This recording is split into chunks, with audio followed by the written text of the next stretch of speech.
రైతులకు ముఖ్య గమనిక. పాము కాటుకు గురవుతున్న రైతులకు మెరుగైన రైతు బంధించాలి.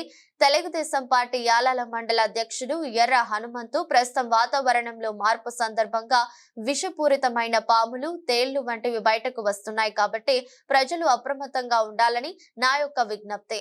తాండూరు కాన్స్టిట్యున్సీ పరిధిలో ఇప్పటికే 200 పైగా మంది రైతులు పొలాల దగ్గర పాము కాటుకు గురవుతున్నారు.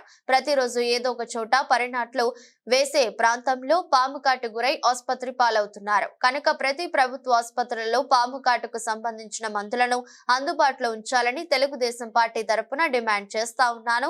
ఒక జిల్లా ఆసుపత్రిలోనే కాకుండా మండల కేంద్రాల్లో కూడా ఈ వర్షాకాలం ముగిసే వరకు మందులు అందుబాటులో ఉంచితే బాగుంటుందని ప్రభుత్వానికి నాయక విజ్ఞప్తి. కొందరైతే ప్రాణాలతో కొట్టుమిట్టాడి బయటపడిన రైతులు కొందరైతే మరికొందరు మామూలు వైద్యంతో బయటపడుతున్నారు. ఈ మధ్య కాలంలో ఈ సంఘటన లెక్క చూస్తే చోటు చేసుకుంటూనే కాబట్టి ప్రభుత్వం పాము కాట్ల ముందుపై దృష్టి పెట్టాలని సాధించాలని చెప్పేసి విజ్ఞప్తి.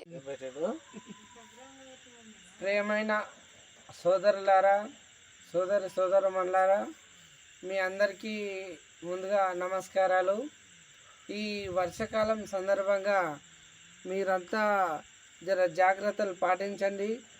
ఇప్పటికీ గ్రామాలలో కానీ పట్టణ ప్రాంతాల్లో పొలాల్లో కానీ పాము కాటుకు అనేక మంది గురవుతున్నారు కాబట్టి ఈ మన జాగ్రత్తతోటి మనం ఉండి ఈ వర్షాకాలం పోయినంత వరకు పాము కాటుకు గురి కాకుండా జాగ్రత్త తీసుకోవాలని చెప్పేసి నేను విజ్ఞప్తి చేస్తూ ఉన్నాను.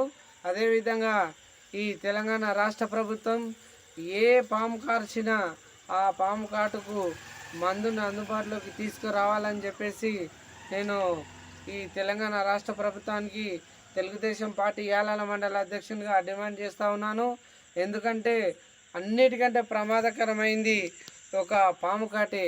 ఒక జ్వరం వచ్చినా ఏది రోగాలు వచ్చినా తగ్గించుకోవచ్చు, కానీ పాము కాటుది ప్రాణాలు ఇప్పుడో ఈ గంటలో అన్నట్టు ఉంటుంది. కాబట్టి మీరు కూడా కొద్దిగా జాగ్రత్తలు పాటించండి.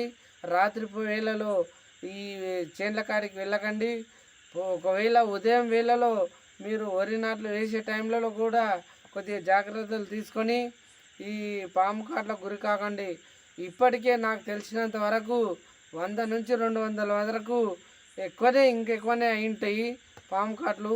కాబట్టి సోదరులారా, మీ అందరికీ విజ్ఞప్తి, ఈ పాము కాట్ల నుంచి మీరు కొద్దిగా జాగ్రత్తలు వహిస్తే బాగుంటుందని చెప్పేసి నేను మీకు అందరికీ విజ్ఞప్తి చేస్తూ ఉన్నాను.